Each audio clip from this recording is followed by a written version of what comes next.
Hey you guys, happy Sunday. Please excuse my heat if you hear it. I'm right next to that little room, with the heat thingy in there. So you might hear it, but I'm not cutting it off because it's a little brisk outside and I want to stay nice and warm. I'm battling my allergies, so please bear with me if I sound a little, nasally at times. This story here happened out of Hempville, Texas on December 1st, 2024. Michael C. Howard is 68 years old. He is an attorney out of Houston, Texas, which is great for him because when he is offered a public defender, he can defend himself. Now, Sunday night, investigator Joseph McDowell shared details on what is alleged to have happened on that Sunday night press conference. Now, Howard allegedly shot his son believing that he was an intruder. He then cremated his son's body himself 2 miles up, still on his property. Howard has 2,500 acres of land in Hempville. Must be nice. Howard waited approximately 17 hours before calling the police of the accidental shooting. We actually don't know how long Howard waited. This is his account, and we know now that Howard is a little on the full of shit side, so we don't really know. It could have been 2-3 days. We don't really know, but fine, we'll stick with the 17 hours. Now, this is his lake house property in Sabin County. Howard and his son, they were the only ones there over the weekend. So let me tell you a few things that Howard did after accidentally killing his child. He first used a garden hose, a water hose to clean up the crime scene. So he first cleaned the crime scene up really good.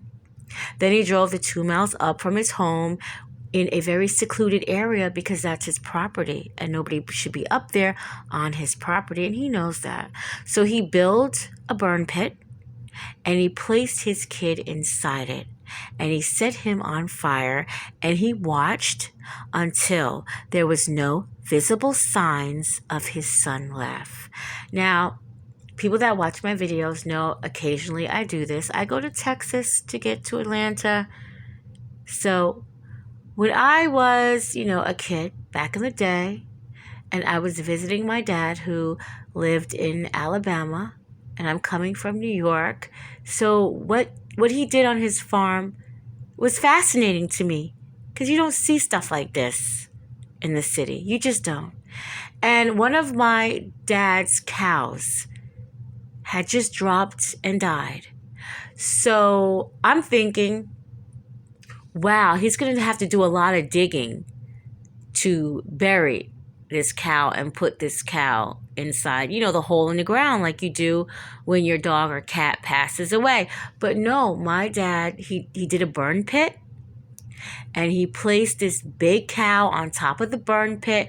And I remember I was watching, and I could kind of see the outline of the cow while the flame got really high, and then it just disintegrated and the cow was gone. And that memory just stuck with me because this is the same thing that Howard did to his child. He put him on top of the wood and the trash, whatever he could find. He put his kid on top of there, and he doused him with gasoline, and then he watched the flame go up, and he saw the outline of his child's body until it was no more. McDowell believes that he called his wife and his older son because McDowell has another home, maybe in Houston, I'm not sure, but that's where his older son and his wife was at. So he called them and told them what happened. I'm pretty sure he had a lengthy discussion with his wife on what happened and discussing what he should do. clean the property up, right? Really good. The child is disintegrated. He's gone. And his child had Down syndrome. Maybe his child walked off. I just want to also add that I completed a couple days ago the Lacey Fletcher story. That was the young woman who the family let melt into the leather couch. She was between, in her mid to late 20s to where she passed away at 36 years old, but they did nothing for her. She sat on that couch for 12 years where she intertwined within that couch, and her parents seen her every day except the days that they went on vacation, and when they came home, surprise, surprise, she's still alive. I needed to add that in because when special needs children get older, it's like, the parents are older too. And I guess they can't move around, get around. It's like never ending. You're going to have to take care of this child until you die. And they're like, look, he's like, look, I'm 68. In 3 more hours, I'm going to need somebody to take care of me. So that's what I think, but continue. The child is disintegrated. He's gone. And his child had Down syndrome. Maybe his child walked off. And now we can't find him type deal. I believe he wanted to really set some shit up. I did. Maybe his wife talked him out of it. I don't know. Because you did a lot of preparation. 17 hours worth of preparation before you called the police. Maybe even took a nap. Again, that's a lot of work for a 68-year-old man. To, after you kill your child, you have to clean up the crime scene. You have to pick his body up, put him on this tractor trailer, drive 2 miles up, get this burn pit together. And it takes a while for a body to disintegrate. It doesn't take 5 or 10 minutes. It takes a while. And then you have to make sure that, everything is good. Like there's no stuff in the ashes and the fire has stopped. So he had to put the fire out as well. So yeah, that took a lot of time and energy. Now police would go back to that burn site and they were able to find Mark, because that's his name, Mark's lower jaw and a few of his teeth. Howard is being charged with several crimes: murder, desecration of a corpse, and tampering with the crime scene, just to name a few. Now, Howard actually said that this is what Mark had wanted. He wanted to be cremated. Those was his son's wishes, and he was honoring his son. That's what he said. Now, I do believe that. I believe that his son has a preference to be cremated over being placed in a box and lowered in the ground. And I'm with Mark on that. When my day comes, hopefully far, far, far, far away from here. But when my day comes, my family knows I prefer to be cremated. They know that. But I'm sure Mark, he did not want to be mistaken as a prowler, shot by a shotgun held from his father, and then burned up the street from the lake house that him and his family goes to.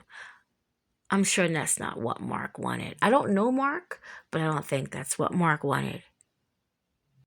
Michael Howard. He went from a lawyer to a crematory operator. Come on now. Come on. Who kills their child and just does this if this isn't some type of plan that you had in your head? It just doesn't make sense. Police were familiar with this address in Hemphill. On November 29th, there was a call there for theft of property regarding a Kubota tractor trailer. So Howard had something stolen off his land around his property, and he called the police. Mark was there when he called the police. So the police officer, they left a business card with Michael Howard. And he would use that same business card the next day with the shooting of his son. Wow. Wow, wow, wow. He said it was an accident. After he shot his son, he placed him in a front-loading bucket of a backhoe tractor and carried it to a remote place. And he said carried it. He didn't say I carried my son's lifeless body. I carried it. And that's when he placed his son on the pile of wood and trash and watched him disintegrate.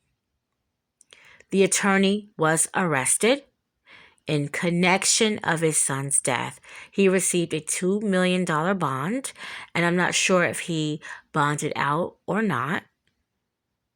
Mark Howard had been formally diagnosed with Down syndrome, but he was a high-functioning one. And that's a person that has Down syndrome, but he can function just a little bit better. Maybe at the age of 20, he is reading way better than other people with Down syndrome, maybe reading at that level and at that age. He speaks better. He takes better care of himself, hygiene-wise. He's just able to do a lot more stuff, but he has Down syndrome. And I looked all over the internet for a photo of Mark, and I saw one, but it wasn't really confirmed that that was Mark, so I left it right there. But Mark is listed for gun violence on December 1st, 2024. There's no picture of Mark there. One needs to be placed there by somebody that knows that it is Mark. So this is probably the motive that the attorney is going to use. He's probably going to say that, he was in fear of his life. That's a famous saying.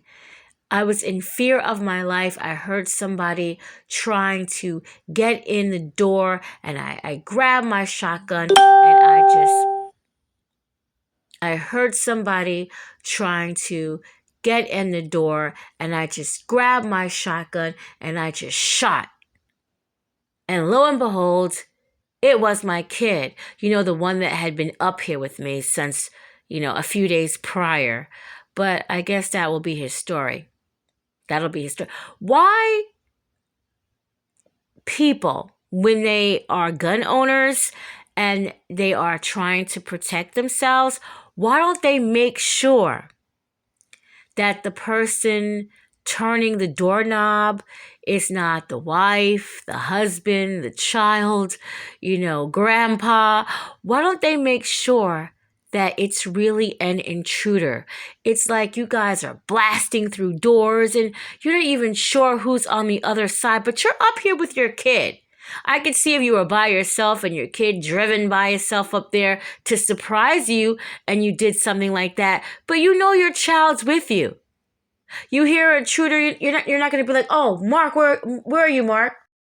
You're not going to look around the place for Mark real quick. You're not going to do that. You're just going to take your gun and you're going to just start shooting away. I mean, it makes no damn sense to me. I swear it doesn't. So Mark is no longer here. I don't know if Mark was just what word am I trying to use? A nuisance. I'll use that. Because as I was researching this story, there is so many older adults that have Down syndrome, that are autistic, that are being killed by their parents, their mother and father when they get in that age. I guess the mother and fathers, they just can't continue dealing with their child like this no more. They're tired of it. They're tired of it. Their child should be kind of going out on their own now, but no, they still have to cook for this child, clean up after this child. They're tired of it. So I hope this just wasn't a plan, because it's so convenient that Howard is just up there with his son. Like, why didn't the other son and the wife comes? I know I'm probably speculating. You are allowed to go places with, one child and the other child is home. Maybe Mark liked going up there. So I get that part. But the part that I don't get is that you shot him. You cremated him. You cleaned up the crime scene. And then you call your wife and kid and you discuss with them what happened. That's when it gets a little bit iffy for me. Rest in peace, Mark. Justice for Mark Randall Howard.